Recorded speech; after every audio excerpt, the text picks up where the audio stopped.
Alright, Southern Israelite here. I'm going to do a video response to Cool Hard Logic.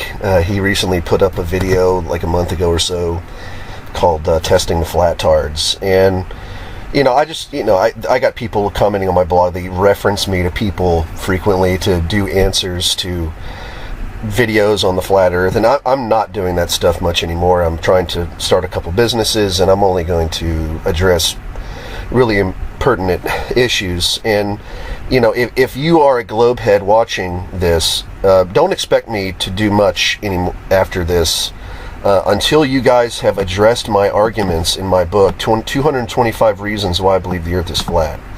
If you want a debate, if you want to do any debating with me whatsoever on the flat earth, globe earth issue, you have to write a document for me. Present it to me where you have done a line-by-line refutation of every single point in this book.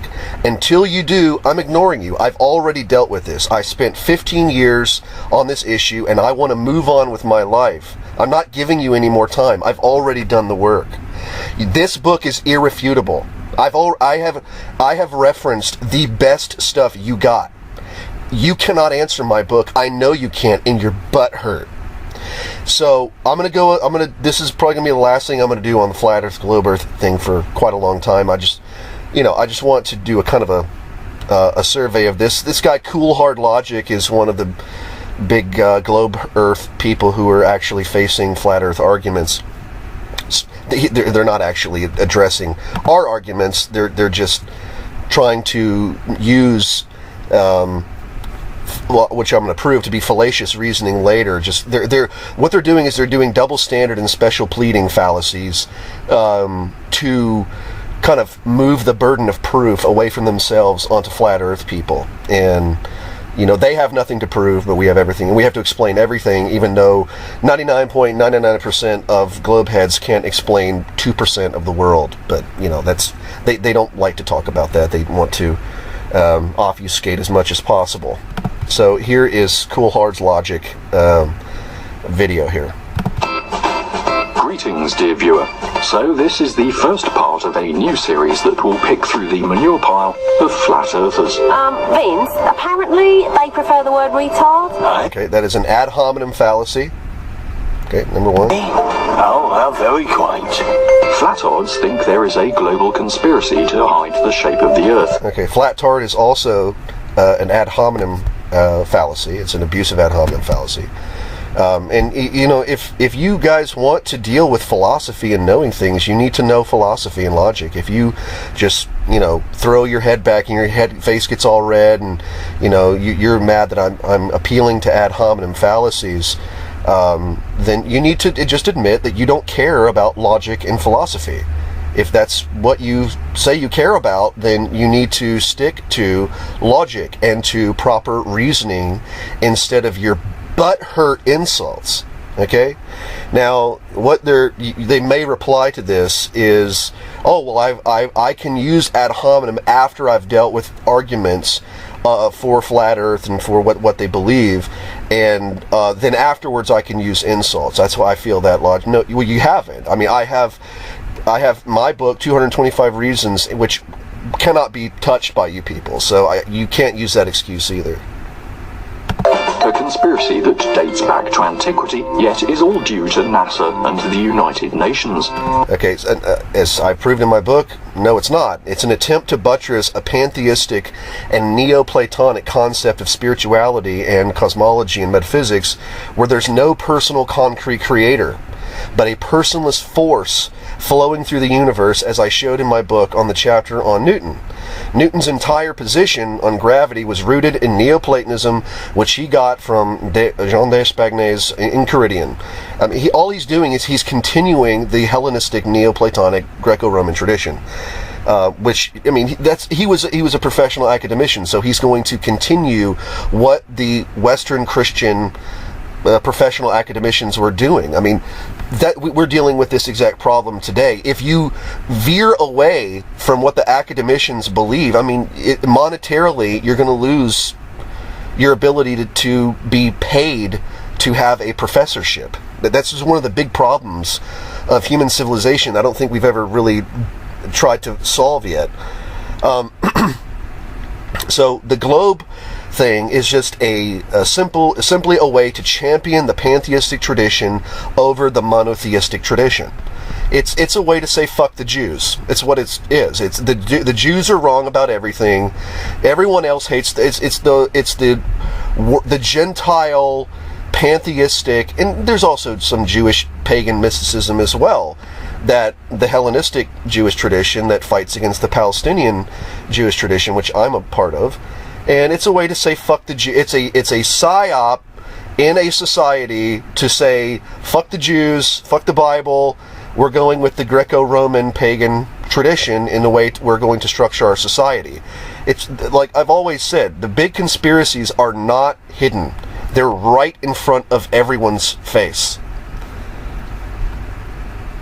Organisations formed in 1958 and 1945 respectively. What these mental defectives have yet to do That's another abusive ad hominem fallacy. is explain why the shape of the Earth is so significant that such a concerted effort to hide its shape would be necessary. That is complete ignorance of the history of cosmology.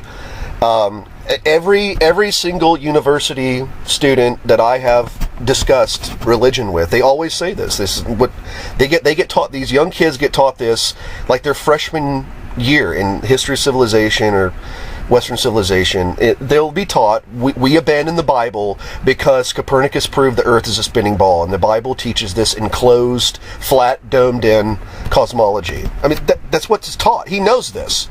Cool Hard Logic knows this. He's just trying to use manipulative reasoning to confuse simple-minded flat Earth people. When I mean these guys don't have to deal with educated people, but this is why I'm here, is to humble these people. And by the way, I'm not making this video to convince Cool Hard Logic or any of his friends of anything.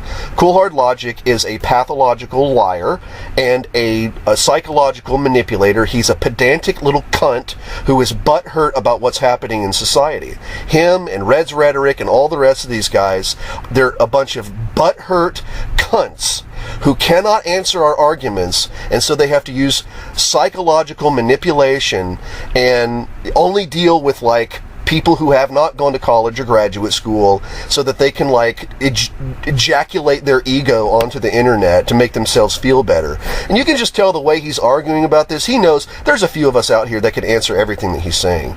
He's butthurt, and he's going to use every form of manipulation to try to just ejaculate his ego onto the faces of, young and ignorant, impressionable flat Earth advocates who he can get over on. They're never gonna touch what I've done. They're never gonna touch what Bob's Xanadu. They're never gonna debate Bob from Globebusters. They're never gonna do that because they know they're not going to be able to ejaculate their ego onto the internet and get their rocks off in a debate like that. They're going to go after uneducated people.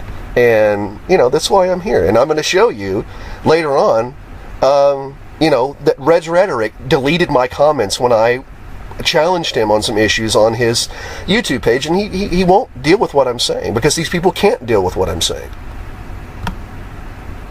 And, this is a very well-known phenomenon in history of how Copernicus's cosmology created such problems for conservative Christians. I'm not a Christian myself, but at least the conservative ones do hold some kind of lip service to what the Bible says. If this is from Will Durant's famous history on the age of Louis XIV, and this is his chapter on Pascal.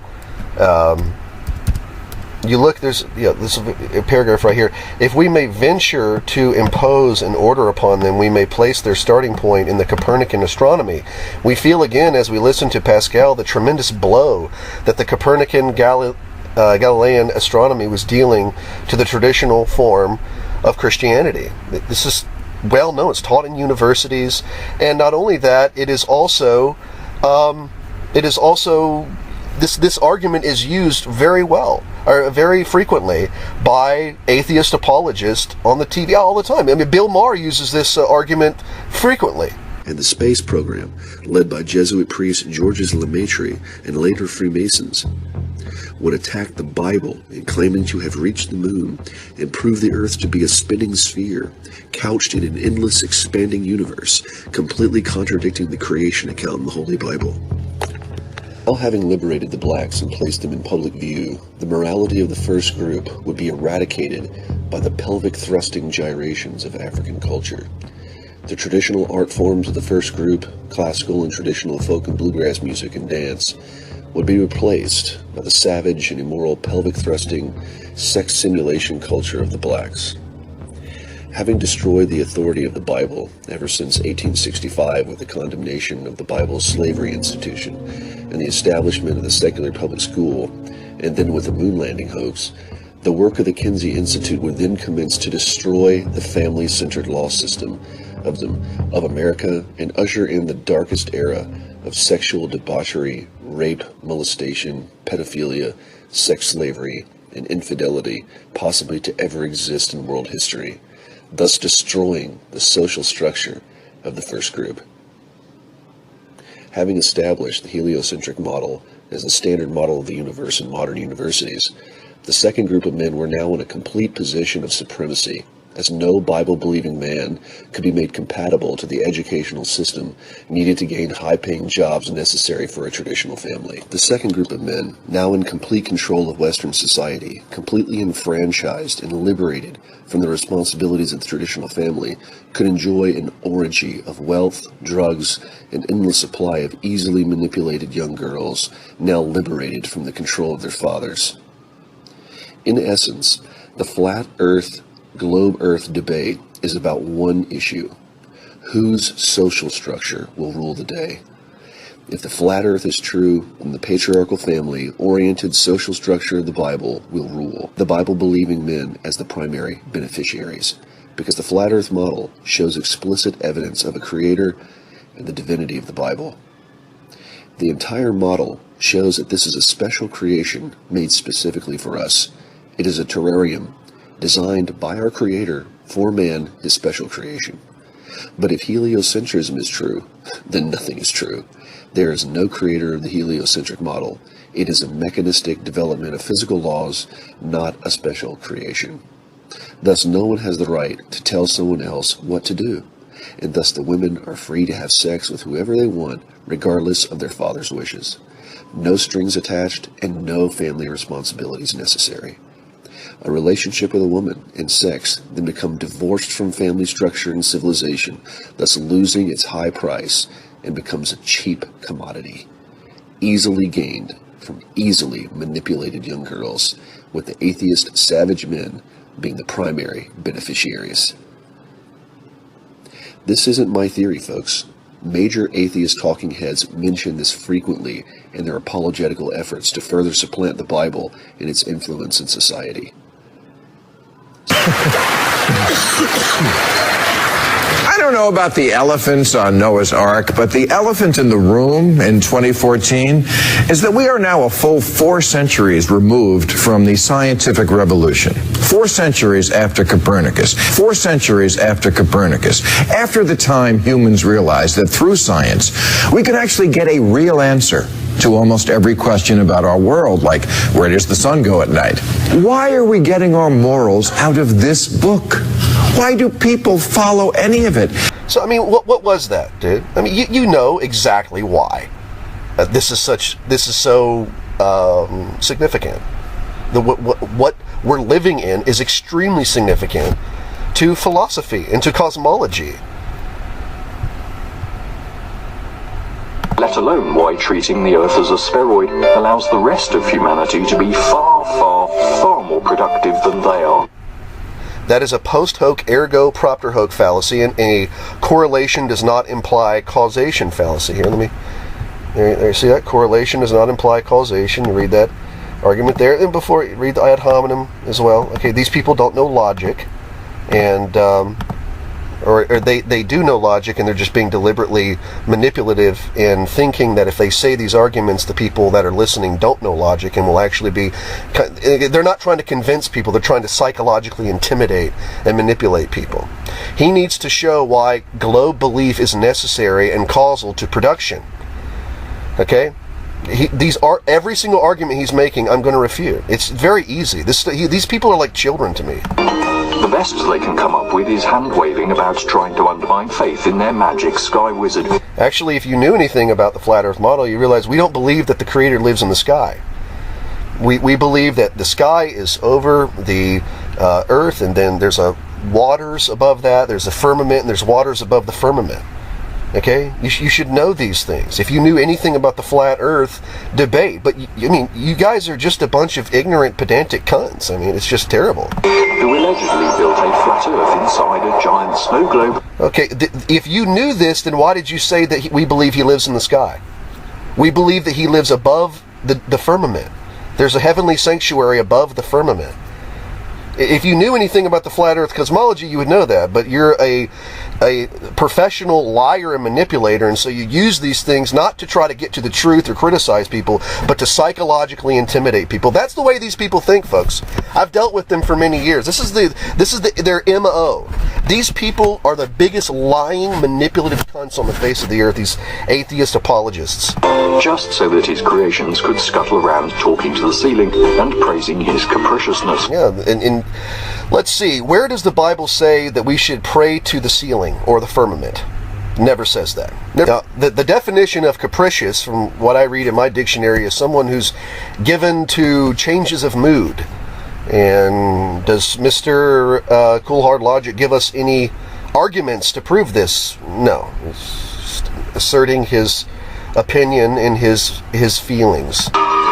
Basically, their argument boils down to, "But the holy book!" No, I actually have numerous arguments that I present on a regular basis for the flat Earth. That again, no one ever. I'm on a forum right now dealing with a bunch of adult men, and I have put 6 arguments on my thread, and no one will actually ever deal with them. They just immediately they can't answer our arguments, and so they'll go to. You have to explain things for me in order to convince me. And I'm like, well, why didn't you just address the arguments I made? Number 1, no annual parallax. Number 2, the Chicago skyline image. 60 miles away, got the whole city right in front of you. Number 3, the high altitude balloon footage we got from the Little Piggy cam. Okay, showing from 121,000 feet, perfectly flat horizon, hundreds of miles, perfectly flat horizon. They won't touch this stuff. They won't touch it. The solar analemma, proving that the southern hemisphere is larger than the northern hemisphere. I could go on and on. They're never going to deal with what we're saying. They're just going to do exactly what Cool Hard Logic is doing. They're going to avoid all of our arguments, and they're going to go to issues that 99.99% of flat Earth people can't even begin to touch. You would have to have tens of thousands of dollars to take explorations all around. More than that. I mean, like so much money, hundreds of thousands of dollars to do explorations in Antarctica, to test all of the maps of the world. This is millions of dollars we would need to do these things, and they're never going to touch the arguments that we've made, because they know they can't touch the arguments that we've made, and so they're going to go to these straw men and emotionally laden arguments to feed their butt hurt. They can't even agree on whether their flat Earth has an edge. Yeah, you just put a snow globe up on the screen saying that's what we believe, and now you're saying you're going to these arguments to divert attention. These are red herring and straw man arguments that are refuted in your own videos. Directions and positions as the rest of us, and yet their achievements are nil. Despite this, these vacant-minded gobshites think they can make pronouncements about reality without having explored it. That's a huge special pleading double standard fallacy, total hypocrisy. What you just admitted to is that heliocentrists have to do all the science in order to believe in all these explorations in order to believe in heliocentrism. Do you know how many globe heads have gone around the world and done all these measurements and stuff? So what? Hardly any of them. So what you're admitting to is that in order to believe in the globe, you got to do all these. Have you done these measurements, these explorations? Have you done these things, Cool Hard Logic? Can you give us evidence that you've done these things? These are very basic logical fallacies that you're using, and you're banking on the fact that most of the people watching, over 90% of the people watching your video, can't do these things, and they don't understand logic. They don't understand philosophy. But I'm feeding it to you. I'm feeding you to humble pie. So, now that we have set the scene of who we're dealing with, let's get cracking. Who we're dealing with. Flattards think Earth looks like this. Actually, the Gleason map, which precedes the United Nations by quite a number of decades, that was made in 1892. You ignorant cunt. Because they saw it on a flag. No, again, a flag. What's this? This is a flat Earth map made in 1892. Huh. Interesting. Years before a United Nations flag. This and this are examples of an azimuthal equidistant projection. One of many ways of projecting a three-dimensional spheroidal surface onto a two-dimensional one. If you this is where he's going to get into the element versus graphic or attribute conflation. Does have some practical applications, but for general navigation, the problems highlighted mean it's an absolute clusterfuck. Okay, so he's pointing out correct things for once that we have some problems with the maps, we do. But the problem with that argument is that you are conflating an element with a graphic, or the subject being spoken to, and the values and attributes that it possesses. Okay, like this right here. This is I'm a computer programmer, so I have to give you this kind of an example. I think it makes perfect sense. This is a canvas here. This box around here, that's a canvas. Okay, that is the element where you put graphics. Okay. So what he's doing is he's saying, well, because you have problems with your graphics, you cannot prove your element. Well, that's just a fundamental conflation of categories. We have proven from high altitude camera footage, from no annual parallax, from the Chicago skyline image, that the canvas, the element on which we're living, is flat. Okay? It's flat. It's got no progressive declination.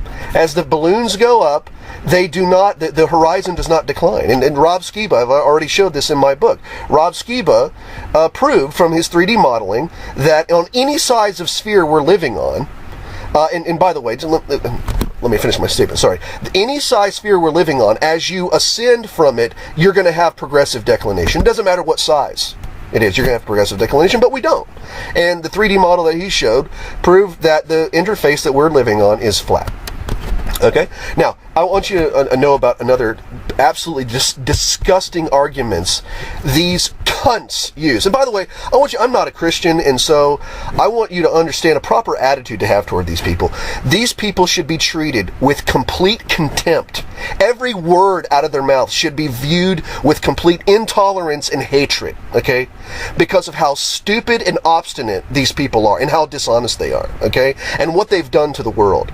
These people should, every time they open their mouth, it should be filled with philosophical gravel. Now, what these people do frequently, the argument they make, is they'll say, oh, well, the reason why there's no progressive declination is because the Earth's just so big. It's just so big. What they're really saying is, what they're really hiding, what they're really saying is the Earth's not a sphere. It's actually a much flatter, oblate object. That's what they're really trying to argue for. Okay, they're not going to tell you that. They've abandoned, in that argument, they've abandoned the sphere. Why? Because a sphere, by definition, at every point, the point next to it has declination. By definition. So when they're saying that multiple points on this sphere do not decline from each other, what they're admitting to is the Earth's not a sphere. But they're not going to just come out and say that. They want to try to manipulate you and psychologically intimidate you into going along with their position, because their position is total bullshit. They can't prove it. We've completely disproven it, and they're going to try to, the only thing they have left is sophistry and psychological intimidation, manipulation, okay? So, what the argument he's making with the maps is a conflation between an element and its attributes, or an element and its values, okay, or a canvas and its graphics, okay. He's a fundamental categorical conflation, and that pretty much sums up a huge part of his video here. Consequently, Flattards parading this as their go-to map of the world gives some indication of just how little thought they've put into things, as well as revealing that they've never tried to use it, due to their avoidance of doing anything more difficult than navel-gazing. Okay, that is, again, a double standard, special pleading fallacy. Heliocentrists do not require their constituency to explore the world and know all of the science involved before they believe the Earth is a spinning sphere. They don't do that. So why even make this argument? This is hypocrisy. This is double standard and special pleading fallacy. Flattards preemptively claim that anything that looks a bit tricky can't be done. For instance, they can't even find out how big their disk world is because the UN would stop them. Of course! It is claimed that they patrol the southern seas and stop anyone going too far and finding the edge of the world. That's not a claim. That is a fact. I prove this in my my book on the flat Earth. Let's see, I'm on page. I need to go to page 290. Okay.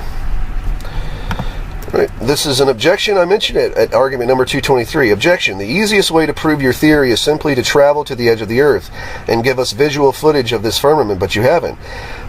Answer. This is firstly because there is military protection of this region of the Earth pursuant to the Antarctic Treaty. People can visit Antarctica under the control and supervision of military personnel, but there is no free opportunity to explore. The specific documentation regarding these restrictions is the Tourism and Non-Governmental Activities section of the Antarctic Treaty, and I give you the footnote right here. And by the way, this book, I do sell it on Lulu, but I also offer it for free. You can go to the Google Drive, and all of my videos, I have my Google Drive there, and this video, this PDF is there for free. Tourist Guidelines 2004, Attachments to Resolution 4 2004, and I give you all the documentation. The well-known explorer Jarle Andelhoy has been in trouble with the law relating to these sections of the Antarctic Treaty. You basically have to be licensed by the Antarctic Treaty Consultative Meeting in order to explore Antarctica. Okay, so I've already documented all this stuff. These are not claims. These are not mere claims, sir. These are documented facts. Which these oxygen-deprived mouth breathers have failed. That's another ad hominem fallacy. Okay, I'm using insults as well. That's because I have disproved your position. I have gone through all of it and I have disproved it. No Flattard has explored further than the edge of their trailer park. I, for one, look... Okay, that is an appeal to wealth fallacy. Oh, you don't have a lot of money, you must be wrong. That is a formal fallacy called argumentum ad crumentum. Argumentum ad crumentum. Okay? Basic logical fallacy.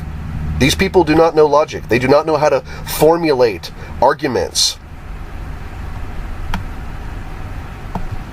They were built, who by, how much for, identifying shipyards capable of churning out 10,000 such vessels, and finding out where all the boat builders and crew actually are, given that nobody has noticed any of this stuff going on.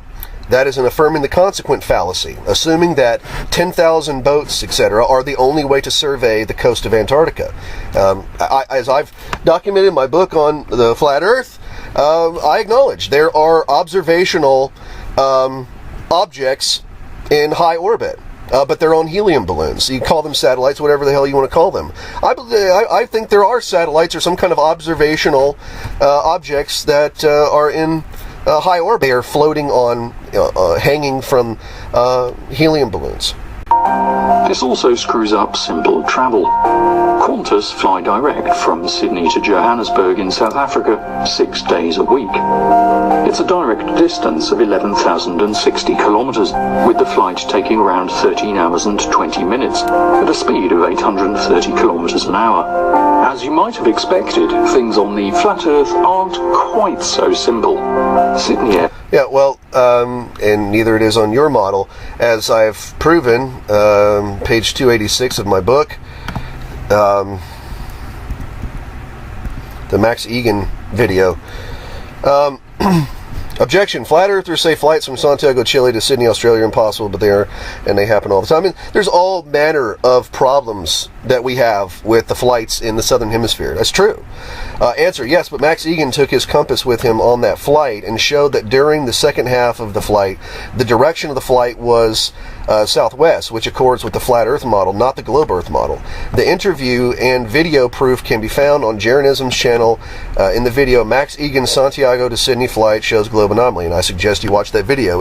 He shows you, right? He has a camera with him on the flight. He shows you the compass, and he shows you the on-flight monitor, and there's a huge discrepancy in the directions that the compass and the on-flight monitor was showing. In the description of that video, Jaron says, quote, "This video has clips from Globebusters and discusses a video that Max Egan took while on his flight from Santiago, Chile to Australia, a flight that should have shown, as the in-flight radar system showed, a direction of northwest during the second half of the flight. Max brought his compass and showed that the second half of the flight was clearly going southwest." Okay, so yeah. Yes, we do have problems with flights in the southern hemisphere. I admit that, but so do you. So, or should I call it a hemisplane? Hemisplane. Curved path. It would be inevitable. Clearly, though, following a curved path on a constant compass heading is no good for commercial aviation, as it would waste prodigious amounts of fuel. Okay, well, that would assume that all the flights are like perfectly following these latitude and longitudinal lines. What evidence he shows to prove that, he completely leaves without reference. And I'm not a pilot. I don't know how to answer this, and I cannot know. And most heliocentrists don't know how it works either. Okay, so those are double standard and special pleading fallacies. Flat earthers make a similar argument again about the dipping of the nose, and you're going to bring that up, and so I'll address that argument. You have to constantly point down to stop aircraft flying off into space and conclude that Earth must be flat because they can't feel the plane flying down. They should, by the same pathetic reasoning, expect a plane flying west to be constantly banking to the right to maintain a westerly course. Okay, and by your own pathetic reasoning, that is a tu quoque fallacy. Okay, let's look at tu quoque fallacy. Okay. Or the appeal to hypocrisy is an informal logical fallacy that intends to discredit the validity of the opponent's logical argument by asserting the opponent's failure to act consistently in accordance with its conclusions. That doesn't answer, your argument doesn't answer why the planes don't dip their nose. Second, you just made the insane remark that airplanes are locked into latitude and longitudinal lines. A flat plane excludes straight lines. That's ridiculous. Why? Okay, well, just see. You can just draw a straight line, on a flat plane. Everything has to be locked in motion with latitude and longitude. What the fuck, dude? Where is he making this argument? All right. So, and later on he's going to talk about geometry and how we don't know anything about geometry. And I've studied these issues for years, the math and geometry issues, and I have tons of arguments that cannot be answered by you people on the validity of math and geometry to define reality. The primary game of modern atheists concerns their epistemology. Here, they commit the double standard, overwhelming exception, and confirmation bias fallacies, anthropologically grounded in the ridiculous anthropology of individual sovereignty. They say they haven't seen any evidence for the existence of Elohim, and have no reason to take the Bible's accounts on authority. Well, given the epistemology of atheism, you cannot believe in heliocentrism, and that the earth is a sphere, without seeing the curvature, seeing the sphericity, and understanding all the physics, the mathematics, and the satellite technology that undergirds the heliocentric system. You say you don't believe in God because you personally and individually have not seen the evidence for it. So in order to maintain your position, you have to understand all the physics, the mathematics, and the satellite technology of heliocentrism. You have to understand the science of archaeology, paleontology, and have personally seen the real dinosaur bones and not simply plaster models of the Darwinian dinosaur narrative in the local museum. You have to have seen transitional fossils And you have to know how to interpret these fossils in the so-called geologic column. And you have to go to the moon. You have to go there yourself in order to believe that it happened. Right. Number 4. Reds tells us I'm running from him. That's precious. Number 1. Reds doesn't even show his face. And I'm the coward? Most of my videos I show my face. Reds deleted my comments just recently and has not answered my videos that already address these issues. Here we see on my Google Plus activity my comment that Reds deleted. That clearly shows the video I posted where I refuted every argument Red makes for heliocentrism. Now let's look at the current comment section on this video, and you see Reds has deleted it. Now, he deleted this before. I went back like earlier last night and looked, and he deleted a lot more than before. This picture you're seeing right here is before he deleted a bunch of comments from that section. Okay? He's a liar. A liar. And a coward. And then he'll tell us he's interested in scrutiny. The subject of my comment concerned the issue of the affirming the consequent fallacy. For example, at 3135 of Red's recent debate with Jeff of Zeteticism, Reds argues that the round earth can explain the image of a sailboat perfectly. What he doesn't do is prove that the image necessitates a round earth model. A banana earth model could explain that. A diamond-shaped earth model could explain that. An egg shape, a hexahedron, etc. This is one of the fundamental problems of the scientific method. I've shown this to Red over and over and over again. I gave over a 30-minute detailed account explicitly at each point where Red's rhetoric is affirming the consequent and showing the fallacy of the scientific method. And then he'll go on his YouTube page and he'll start talking about people dismissing the scientific method for no reason. I give him reason after reason after reason, and he keeps saying this crap. Because he knows most of these flat earth boys, they don't know this stuff. They don't know the philosophy of science. But now, I'm going to feed you humble pie. Bertrand Russell said, and this is the quote, Red's rhetoric will not answer. Quote, all inductive arguments, in the last resort, reduce themselves to the following form. If this is true, that is true. Now that is true, therefore this is true. This argument is, of course, formally fallacious. Suppose I were to say, if bread is a stone and stones are nourishing, then this bread will nourish me. Now this bread does nourish me, therefore it is a stone, and stones are nourishing. If I were to advance such an argument, I should certainly be thought foolish, yet it would not be fundamentally different from the argument upon which all scientific laws are based. Unquote. Bertrand Russell, Scientific Outlook, page number 51. It's in his essay on the limitations of scientific method. Number 2, things heliocentrists cannot explain. Number 1, what light is, and by extension, refraction in the Chicago skyline. Number 2, what a numeric substance is. Number 3, what a sensation is, and how it produces abstract ideas and the law of perception. Number 4, what gravity is. Number 5, what space is. Number 6, what a point is. Number 7, what a line is. Number 8, the reality of an infinite line. Number 9, what a number is. Number 10, the failure of the 8-inch per mile squared formula. Number 11, scientific law considering the affirming the consequent fallacy.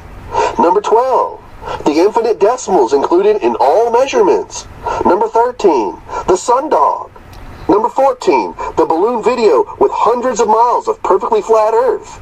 Number 15, the balloon videos with heat spots and sun ray concentration. Number 16, the exact equal size of the sun and moon displayed in the solar eclipse. Number 17, east to west plane flights. Number 18, that NASA admits their linear aircraft are designed to fly, quote, over a flat, non-rotating Earth, unquote. Supposedly the truth of heliocentrism is in essence proved by its functionality, when the fact is science uses flat Earth geocentrism. We read again in McGraw-Hill, Encyclopedia of Science and Technology, 10th edition, in its article on ballistics, quote, For very long-range missiles, the approach of celestial mechanics with non-rotating Earth-centered coordinates is used, unquote. Point number 19. That contradictory theories can function, given that your definition of truth is functionality. Number 20, the fact that the Earth is not a perfectly smooth sphere, as you've admitted. Number 21, the fact that the constellations have never changed their position, and humans have always seen the same stars. Number 22, the shrinking sun. 23, the movement of the clouds on the Weather Channel. Just take a look. That's not 1-to-1 ratio. I'm sorry, it's not. Number 24. And which math is the right math, Reds? Is it logicism, intuitionism, formalism, predicatism? Which one is it? Which number 25? Which geometry is the right geometry? Is it elliptic, hyperbolic, Euclidean, non-Euclidean? Which one? Number 26. Why we should trust NASA and the U.S. government. Number 27, how a person who is not an expert in physics can believe in heliocentrism given your epistemology that denies appeals to authority. Number 28, how you are assured your science won't be overturned by another scientific revolution in the future. Number 29, that fisheye lenses produce a straight line given you deliberately used a thicker red line to cover over the graph centerline segment. I literally almost started vomiting when I saw that. Number 30, that you can allow for there to be a dome over the earth without giving credibility to the Bible.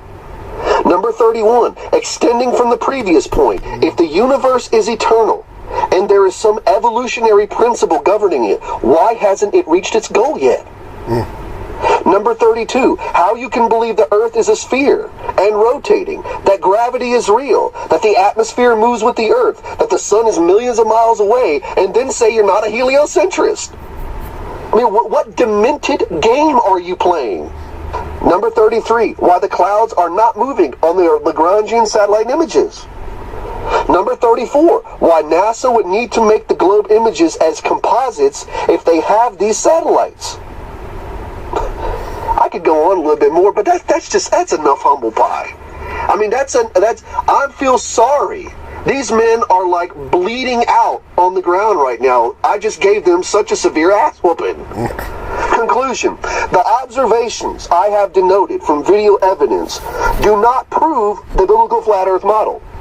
This model must be deduced from revelation, not from sensation. There are many contradictory flat earth models using these observations, and some of them don't even have a dome over them. I'm appealing to these observations to show physical reality is consistent with the biblical flat earth model and inconsistent with heliocentrism. Now, now that Daddy is done disciplining you, Reds, Daddy has some homework assignments for you. I want you to read the following books. Number 1, Professor Dr. Thomas S. Kuhn in his book, The Structure of Scientific Revolutions. Number 2, David Hume's Inquiry Concerning Human Understanding, giving specific attention to section number 4. Number 3, Bertrand Russell, who is a Nobel Prize in Literature, The Scientific Outlook, giving specific attention to his article, The Limitations of Scientific Method. Number 4, Professor Dr. Gordon Clark, his work, Philosophy of Science and Belief in God. Number 5, Professor Dr. Morris Klein's book, Mathematics, Loss of Certainty. And number 6, Professor Dr. Mary Louise Gill's book, Unity, Identity, and Explanation in Aristotle's Metaphysics, giving specific attention to the article, Individuals and Individuation in Aristotle.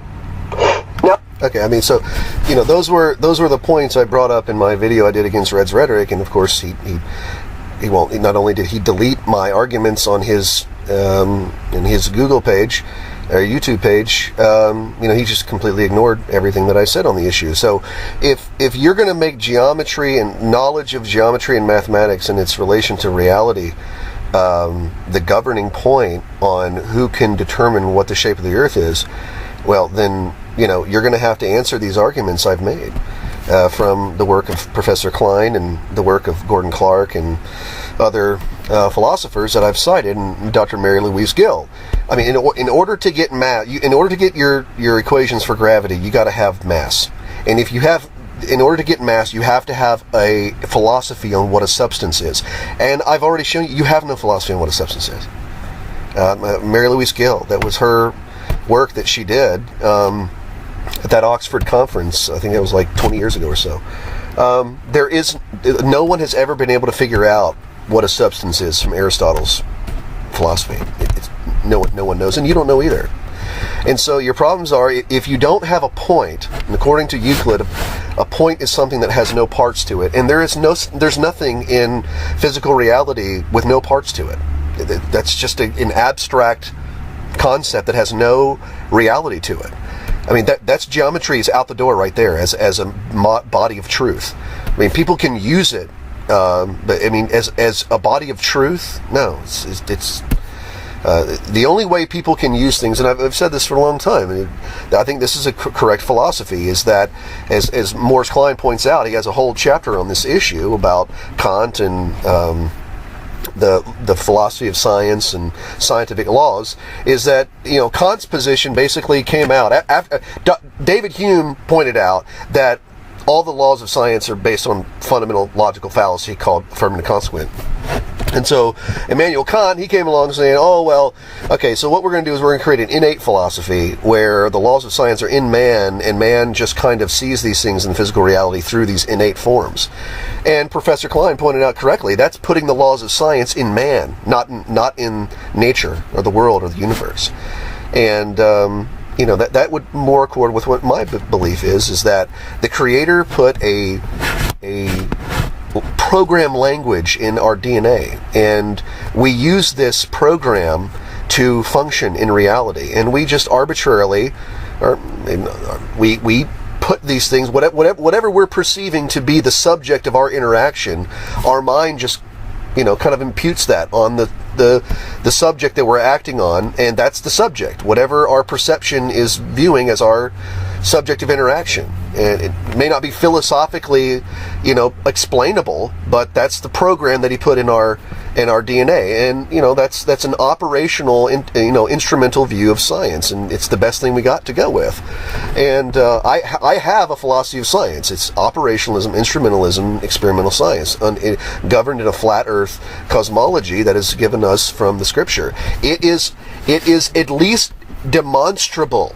I have a theory of demonstration from Scripture. It's grounded in Scripture, and the Scripture gives us reason to use our sensation as long as we can have two witnesses attest to it, then it's established fact. I mean, that is a philosophy of science. It's not theoretical. It's observational, it's operational, and it is experimental. That is a philosophy of science. It's a way to do science. And the Scripture gives us an overarching cosmological model to operate in. The flat Earth geocentric model. It's the best thing that has ever existed. So, of course, these guys aren't going to deal with anything I've said. They're not going to deal with what a point is. They're not going to deal with the nature of numbers. They're not going to deal with all these different schools of mathematics, all the problems involved with all this. They're not going to deal with any of this stuff. So you can, cool hard logic and res rhetoric can now be safely ignored. I have refuted everything they believe, all their arguments. I'm sorry. They have nothing. So this is the Southern Israelite signing off. Shalom. Peace. This is the Southern Israelite signing off. My mission in these videos and my other websites is the creation of a new nation for the British and Northern European Protestant peoples in North America and abroad, in the continuation of the Protestant Reformation, in reaction to and preparation for the inevitable crisis coming upon the West, and certainly North America. In preparation for this great task, I have written 10 scholarly books, an academic bibliography, thousands of articles, and essays, and compiled detailed print and audio libraries available for free online, and have presented these works against the best scrutiny that I could find, both from personal and print form academic sources. I offer my work for free at the Google Drive linked in the description, but I have also provided my work in paperback form at lulu.com, which is also linked in the description. My books are the following: 225 Reasons Why I Believe the Earth is Flat, The title is A Sufficient Description. The Myth of Gender Equality, which is an exposure of feminism and the sexual revolution, where I expose the fact that the way of life lived by most people in the West today was created by a gang of professional pedophiles, child rapists, and pathological liars at the Kinsey Institute that created our abortion holocaust, the destruction of the family, the human trafficking industry. These are the greatest crimes in world history. Index and miscellaneous articles of Protestant Messianic eschatology, which exposes the Roman Empire and its extension. The Holy Roman Empire and the Catholic religion is the greatest enemy of mankind. The next book is a timeline of Jesuit intrigue. This is a detailed timeline of the significant events leading up to the present day from the Protestant historicist perspective, which fingers the Jesuit order of the Roman Catholic Church as being the most influential group of men in the modern world. Their intended goal is the fulfillment of the three-age prophecy of Joachim of Fiore, and thus the destruction of all traditional religions and ways of life pursuant to an international communist government. A defense of the South against the Jesuit Counter-Reformation, where I exposed the United States government for 150 years of theft, rape, murder, religious and ethnic genocide started by the virtue-signaling Christian Pelagian narcissists in New England, and how they have manipulated the world with their baseless virtue-signaling morality. I also discuss the Bible's teachings on race and nationalism. I also go into detail about how the neo-Nazis are simply Darwinian atheists and how they've worked those ideas out consistently, and the disgusting dishonesty of modern liberals to say they believe in Darwinism and then completely reject neo-Nazism, which is Darwinism in its raison d'etre. That's what neo-Nazism is Darwinism. And how the neo-Nazis are wrong about the Jews. I mean, what I am doing is the proper response to neo-Nazism. The liberals, they have completely failed to silence these people, and there's a reason. They have a fundamental philosophical inconsistency. The next book's Conquering the Verbal Sorcery of Trinitarianism, where I expose the Buddhist, pagan, and Neoplatonic roots of early Catholic Christian theology and how it has affected the world and helped foment modern communism. The next book, 166 Theses Against the Jews, the Hebrew Roots, the Ebionites, the Muslims, and the Premillennialists, where I expose the root error of all the major organized religions that claim Abraham as their forebear, namely the rabbinic Talmudic teaching that the destruction of the first temple was God's indication that the Levitical blood atonements were a mere vestigial appendage to the Mosaic covenant, and that the law of Moses given by the Creator was only intended for the Jews, as summarized in the infamous Jewish Noahide doctrine. The next book is Thomas Jefferson Was Wrong, an exposure of the modern American patriot movements, where I expose the American founding fathers as belligerent Satanists and traitors who hated the Bible, hated our people, and have led us into the chaos we live in today under the banner of a false and contradictory libertarian patriotism. Next book, Why I Left the Christian Church, which chronicles the development of the original Messianic Jewish sect, the Nazarenes, how their hegemony was usurped and replaced by the Greco-Roman philosophical tradition, beginning with Gnosticism and then with the creation of the Neoplatonic school. After this, the original Messianic theology was completely abandoned, and thus began the rise of Catholic theology, championed by the Eastern Orthodox and the Roman papacy, which leads me to my final work, 130 Reasons to Reject Traditional Christianity for Messianic Judaism, the theology of the 7 ecumenical councils in the Eastern and Roman churches refuted, which title is A Sufficient Description, and I dare the opposing viewer to contact the very best Christian apologist you can find. And if you want him to be able to hang with me for even 10 minutes, you're going to want to find like a Roman Catholic or Eastern Orthodox scholar, because the Protestants don't have a clue about the 7 ecumenical councils. And bring me the president of the most prestigious Christian seminary you can find, and I will utterly destroy him. I dare you. We'll do a Google Hangout, phone call, whatever you want. Now, my platform website that I created is the Southern Protestant at southernprotestant.com. I have links to all of my stomping grounds on the internet, but I wanted to draw your attention to 2 sections of this website. I have compiled 2 libraries. The print library contains many works of philosophical pertinence that are available for free on the internet and provide a complete philosophical curriculum for the professional researcher or advanced layman researcher, which covers a ubiquitous array of topics pertinent to a complete defense of biblical revelation, biblical cosmology, biblical and nationalistic ethics, economics, and politics. The second section I wanted to draw your attention to is the audio library. I know that many folks do not have the time to sit down and read for hours on end, but do have plenty of time to listen to audio lectures and audio books. This is why I created the audio library. This library will be an audio extension of the previous library, where I will constantly be adding to further the education of my people, both with my own audio lectures, but also audio books created with the text reader program I have on my computer. And I'll be citing pertinent scholarly works from the Western Protestant tradition, some from medieval tradition, some disputes between Eastern Orthodox and Roman Catholic scholars that are very good, some from the early Christian period, some from the ancient world with the Jews. My blog is the southernisraelite.wordpress.com that I constantly update in response to current news and essays I am writing. This YouTube page is something I plan on working on frequently as well, but that is really up to you folks. I have found in the many years that I have been doing apologetics online that doing excruciating research and inflamed debate and controversy to find the best answers to life's questions seems to drive me further away from where I want to be because of a very inconvenient reality. I can't eat books, and I can't take care of a family just because I know a ton of stuff. This work takes time, and time is money.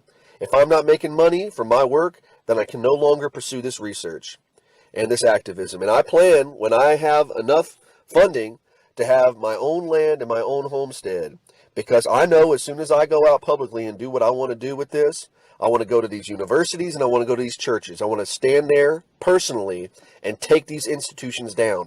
And I know as soon as I start doing that, I'm going to lose my job. So I need land and some savings, just a little homestead. I don't care if it's just an acre. I need something where I can take care of myself when the entire society I'm living in just comes crashing in around me.